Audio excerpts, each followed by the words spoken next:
The quiet discovery.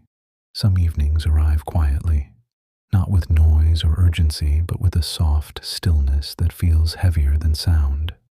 On one such evening, a person sat alone in a familiar room, the kind of room that holds years of silent memories, dreams once spoken out loud, plans once believed in completely.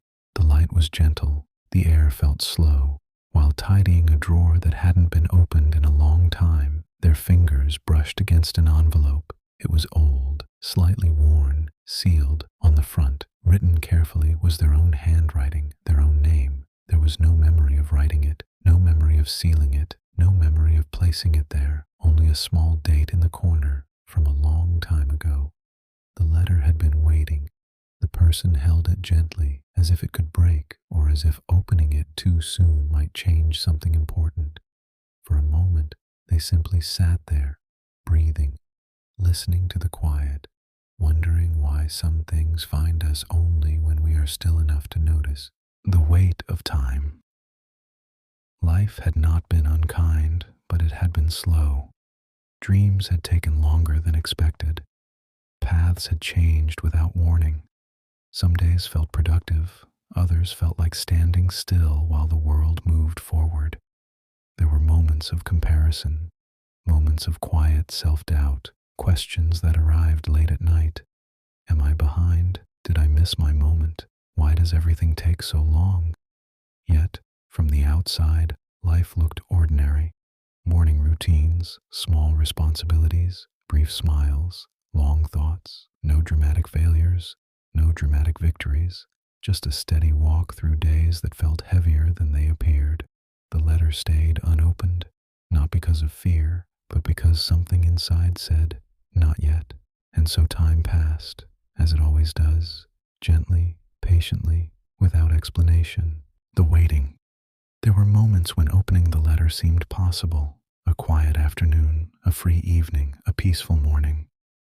But each time life interrupted gently, a call, a responsibility, a tired heart, and maybe, deep down, there was a quiet understanding that the letter did not belong to the past alone. It belonged to a version of the self that had lived through enough days, enough uncertainty, enough growth to finally understand it. Waiting is often misunderstood. It is seen as failure, as delay, as weakness, but waiting can also be preparation.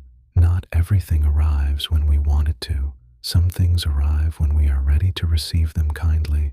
The letter waited, and the person continued living, learning, becoming. The opening. One night, after a day that felt especially long, the letter appeared again, placed gently on the table, unavoidable, quietly present. This time, there was no hesitation. The seal was opened slowly, carefully. Inside, the words were simple. Not instructions, not pressure, not promises, just kindness.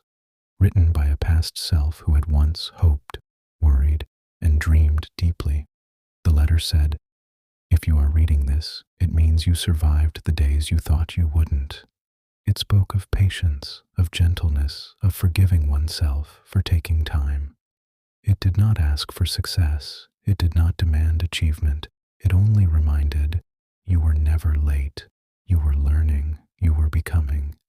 Tears arrived quietly, not from sadness, but from relief. For the first time, the person felt understood by themselves, understanding time.